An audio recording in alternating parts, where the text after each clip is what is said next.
What should you do to be enlightened? Now once again, enlightenment is not an achievement. Enlightenment is not going to the peak. Enlightenment is a homecoming. You come back to your original nature. Right now, you have identified yourself with many things that you are not, isn't it? Now, we were looking at this yesterday. What you call as my body is an accumulation that you slowly gathered, isn't it? When you were born, you were only so much, now you are so much. Why? You gathered your body slowly, accumulation. What you call as your mind is accumulation. Everything that you know around you is accumulation, isn't it? That means you are deeply, deeply identified with things that you are not. A piece of earth you picked up and made body out of it. But that piece of earth, you're so deeply identified, you believe it is you. Till you fall dead, you go on believing this, isn't it?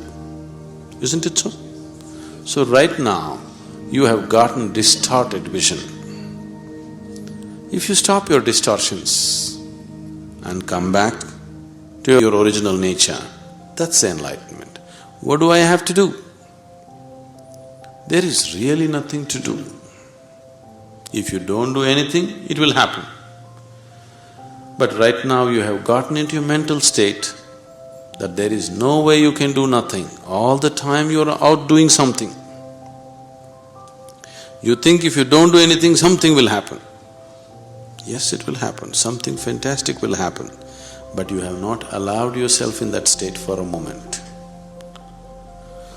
So, to bring you to that state where you can do nothing, we will have to make you do many things. Otherwise, you won't sit in one place, isn't it? If you simply sit here and don't do anything, either with your body or with your mind or with your emotions, the reality of the existence will burst forth within you, nobody to stop it.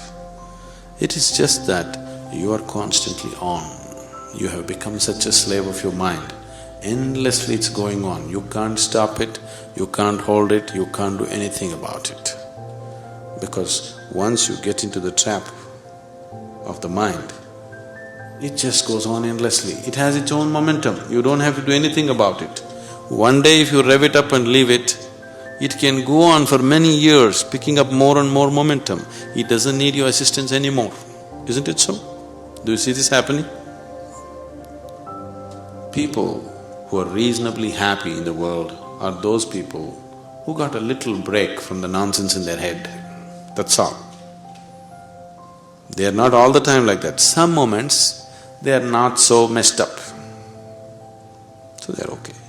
If you don't mess yourself up, if you simply be here, you are enlightened. But you can't keep your hands off it all the time, it's on it. So slowly with yoga, all these postures will tie your hands up in such a way that you can't mess with it, because you're in a posture. Somehow, we'll do it to you somehow.